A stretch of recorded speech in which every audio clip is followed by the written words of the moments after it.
Hello, family.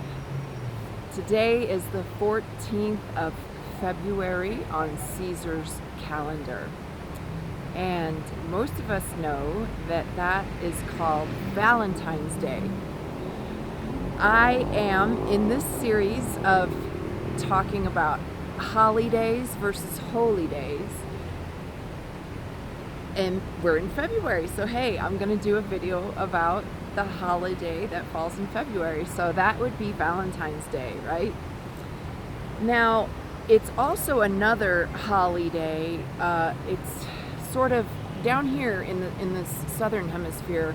It's referred to as Carnival. Up north, I think it's called something like maybe Carnival as well. I know there's one day in particular that they call Mardi Gras, which means Fat Tuesday in French, and wanted to tie both of these in because it's essentially the same time frame. So about Valentine's Day. So here we have a government issued holiday, and the premise is that we should look outside of ourselves for love. That love is something that you experience with a member of the opposite sex, or perhaps same sex, but it's romantic, it's sexual, it's intimate sort of love, and gets us to sort of focus in on that as opposed to a more important love that we are here to develop for ourselves. It's the love we have for ourselves. And when we are in love with ourselves, we really don't need anybody or anything to complete us. The pictures of the broken hearts, where it's like zigzag broken down the middle, and they make a pendant out of it. So as if to say, I'm only half a heart, or half of a soul, or half of a being, or half of a person, and I need my other half to complete me.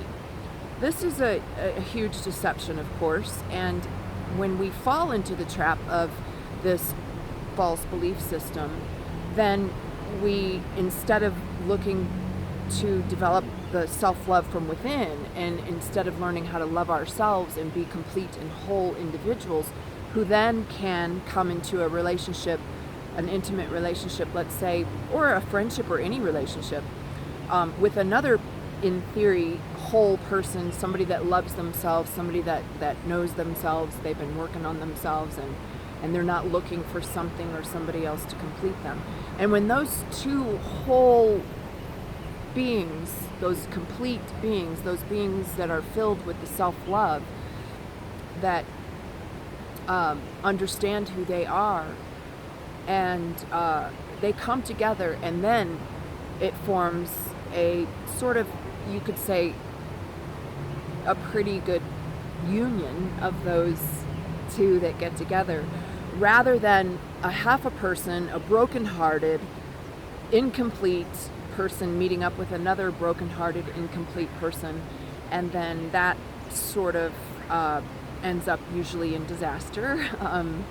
We can see evidence of this all over the world with the skyrocketing divorce rates, and precious children being raised without a father in the home because this incomplete person met up with this other incomplete person and thought that somehow the other person would be responsible for making them whole. That's about the best way I can think of to describe the false belief systems behind the concepts that are pitched to us all the time, but today especially. And again, holidays always revolve around what?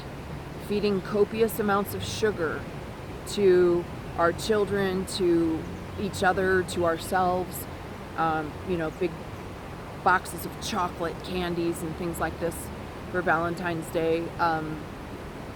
A lot of consumerism. Basically, it's a holiday for the purpose of consuming, selling things and making money, and and that kind of thing. It's not a sacred, it's not a holy day, it's a holi-day, right?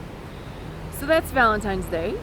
The other is one they call Carnival down here. In the very recent, this is, for me, this is like 5 minutes ago.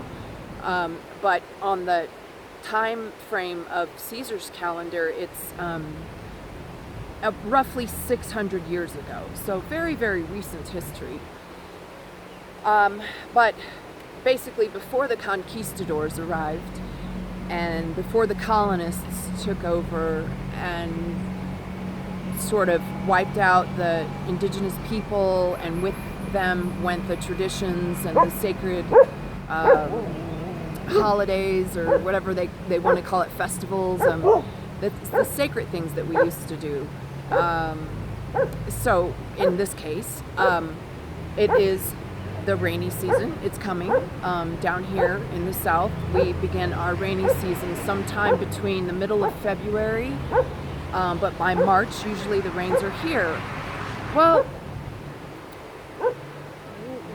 we, the people who were around 600 years ago or more, we didn't take for granted that the rains would come. We prayed, we gave thanks, we honored, we made sacrifices, we held ceremonies around sacred fires, and we just gave thanks for the water, because the water is bringing life. The water is everything. The water is going to nurture the seeds that we just put into the ground, so that they will give us crops that we can use to feed ourselves and stay alive. So that's what we did. We welcomed the rains. We prayed. We gave thanks for the sacred water, the rains that came and brought the life. We never took for granted that the rainy season would just show up. We actively participated in bringing it. You could call it like rain dances, let's say. But the bottom line is, we never took the water for granted. We always respected the water. We respect. We look again, look. So what that has devolved into, that I have seen up north and up and down south. I'll give you two examples.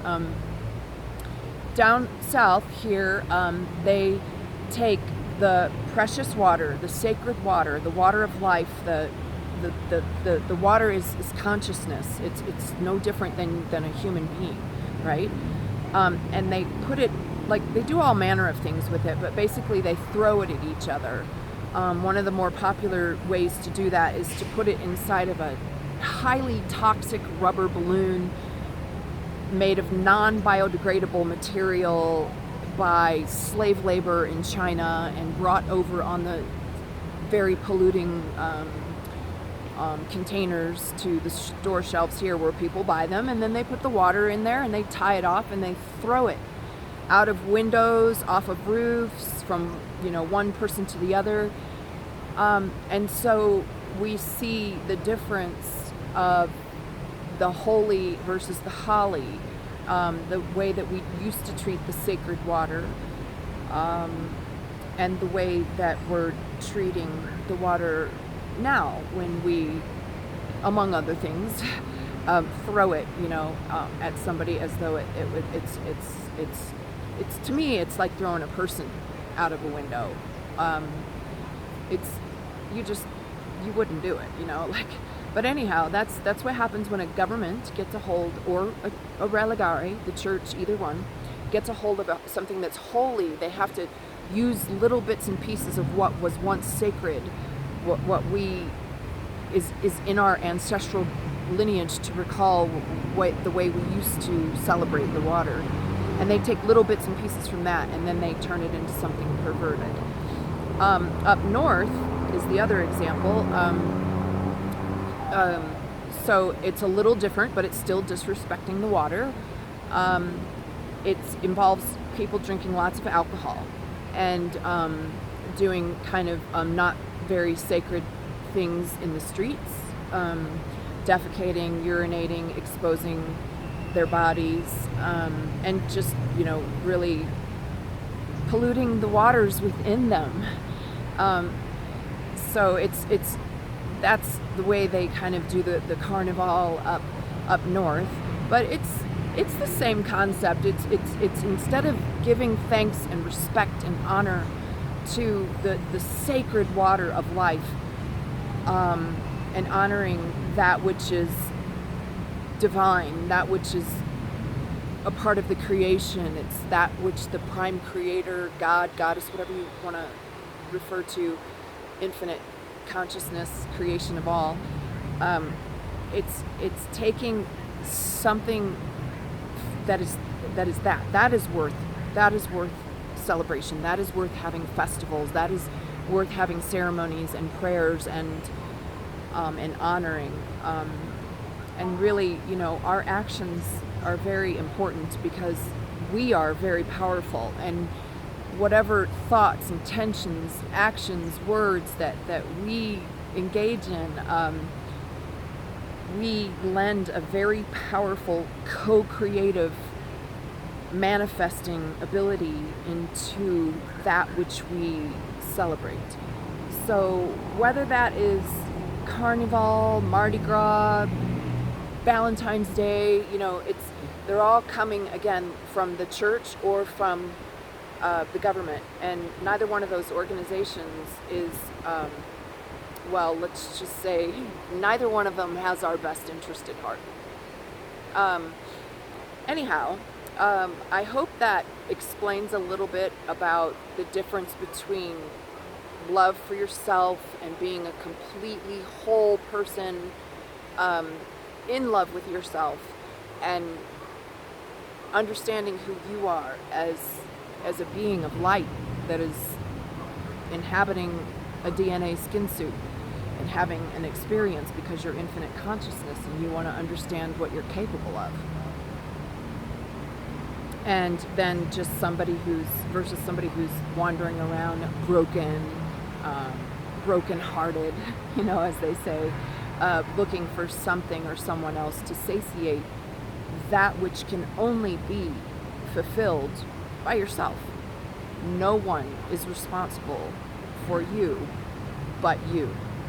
And that includes your happiness, and that includes the sense of love that you feel for yourself each and every day. I really do hope that if you don't get anything else out of this message, that you will perhaps mull over the concept of your own divinity and learn again to love yourself. First and foremost and always, love yourself. Everything else will fall into place after that. Namaste. Thank you so much, family. I love you.